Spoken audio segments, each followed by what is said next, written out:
So what is the truth behind alcohol and football performance? This is, I think, something that every footballer should know. So please pay attention. So whether you're having a drink on the weekend with a couple of friends, or having a couple of beers after a game, or even a glass of wine at dinner every night, and thinking that this won't affect your football performance, look, I'm sorry, the science says otherwise.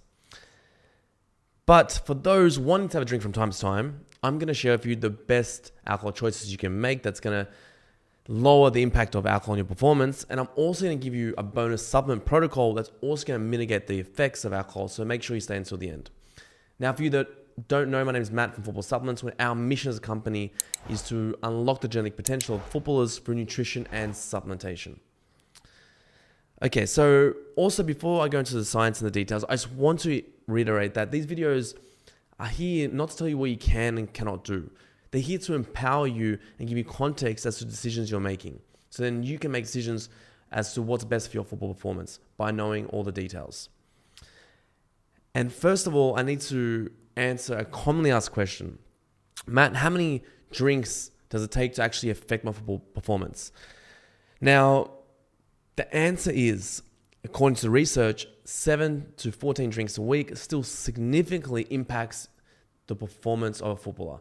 Now, this doesn't matter if you're having 7 drinks in one night or you're having, a glass of wine of dinner every single night. It's the quantity of alcohol that is the problem. So that's what the science says. And because the structure of alcohol is water and fat soluble.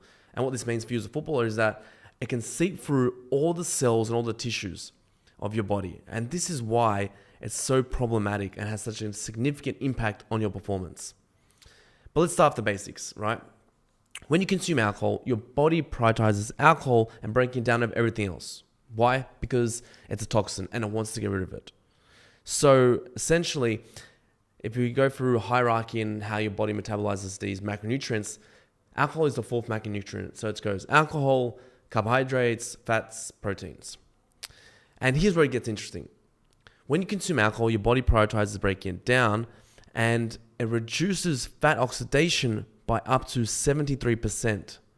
So it means that in one study, they found that alcohol consumption led to a 73% decrease in fat burning. So it can actually make you significantly put on weight.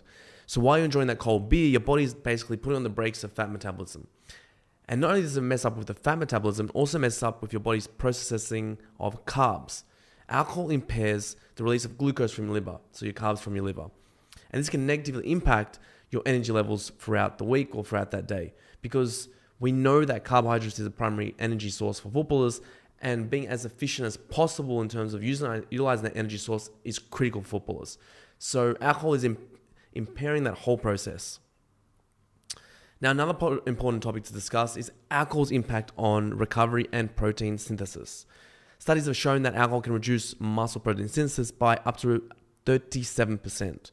So in short, your muscles are struggling to repair while you have alcohol in the system. And it doesn't really stop there. Alcohol wreaks havoc on your hormones. It's proven to decrease testosterone and increase cortisol, which is a stress hormone. And as cortisol is increased, this is going to impact on your muscle tissues and the way that they can repair itself. And that hormonal imbalance can further hinder muscle recovery and growth. Now, onto sleep. Now, we all know sleep is critical for footballers. I'm not going to go into details there. But how does alcohol affect one's sleep? And this is more for the players that are drinking more frequently. Maybe the glass of wine every night of dinner, or, bi-weekly, whatever the case may be. This is for frequent alcohol drinkers, whether it's just one drink. So there's a study shown by Rose and Roth that alcohol consumption close to bedtime increased the likelihood of experiencing more frequent awakenings during the night by 27.3%. These are micro awakenings that you're not even realizing. Unless you're potentially tracking your sleep, you'll be able to pick this up.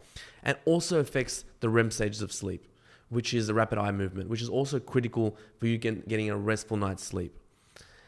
And all in all, it just impacts on the quality of the sleep and the fragmentation of your sleep and your sleep cycles. And this all impacts on your ability to recover quicker and waking up feeling fresh.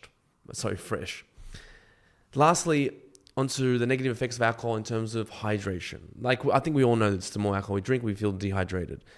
But why does that happen? Because it interferes with these hormones that regulate fluid inside of our body. And actually, alcohol suppresses a particular antidiuretic hormone called vasopressin. This hormone helps your body actually like retain fluid. And so when those levels drops from that hormone, your body ends up losing more fluids, and there's a disbalance there, and it's affecting the actual whole process. So the more alcohol you drink, the less efficient that process comes of retaining fluids. So bottom line, alcohol is going to leave you dehydrated, and dehydration is bad for your performance. We all know that. Now, as promised, if you are going to drink alcohol, what to drink? So recommend sticking to clear spirits like your vodkas or tequila. The clearer the spirit, the less toxins they have in the alcohol. We also want to drink, if possible, like 100% fruit juices during the night. Not sugary drinks like Sprite or cola, fruit juices that we know are good for us because they have the vitamins, minerals, and carbohydrates that give us our body the energy that it needs to actually help detoxify that alcohol that we've ingested. Now onto supplementation protocol. Activated charcoal. Activated charcoal is a great addition when you're drinking. Now, the protocol would be drinking one in the first drink, a third drink, and fifth drink. Any more will leave you slightly more dehydrated. But who's going to bring activated charcoal out with them if they're out and about or at a nightclub? So then it's best to have 2 before you go out drinking and 2 before you go to bed. What does activated charcoal do? Well, activated charcoal helps bind toxins in the body and helps escort it out of the body. So essentially, it's helping you escort those toxins that you've induced through the alcohol out of your body more efficiently than it would on its own. Now, another supplement to take is glutathione. Glutathione is like the natural antioxidant in your body that helps detoxify certain elements. So as alcohol decreases glutathione, because it's a poison in our body, we want to supplement it by helping increase those levels, and then at the levels where it's going to help detoxify the alcohol. I hope that makes sense, pretty clear.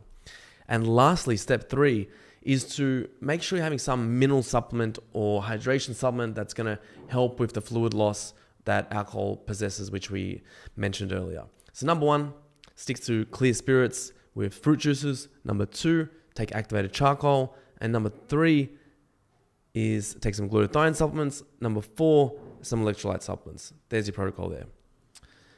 So there you have it. We've discussed how alcohol can affect your metabolism in terms of your fat oxidation and carbohydrates. We spoke about how alcohol can also affect your sleep, which is critical for footballers.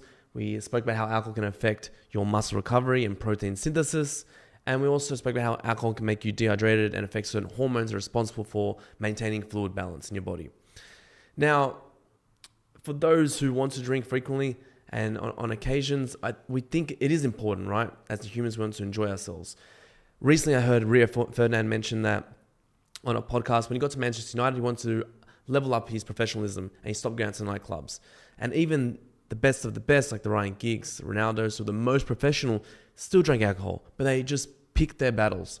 They picked appropriate times when they should drink because they understood the effects that would have on their performance. And that's what we recommend that you should do. You should also.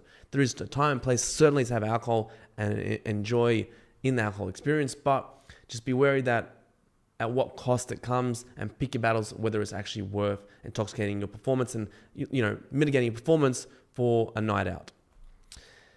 So there you have it. We've covered those mechanisms. Hopefully now you have context as to make more appropriate and better decisions when it comes to alcohol. And if you found this video helpful, please like, comment, and subscribe so we can continue to make videos like this to help you, achieve your dreams of playing at the highest level. And I look forward to seeing you guys in the next one.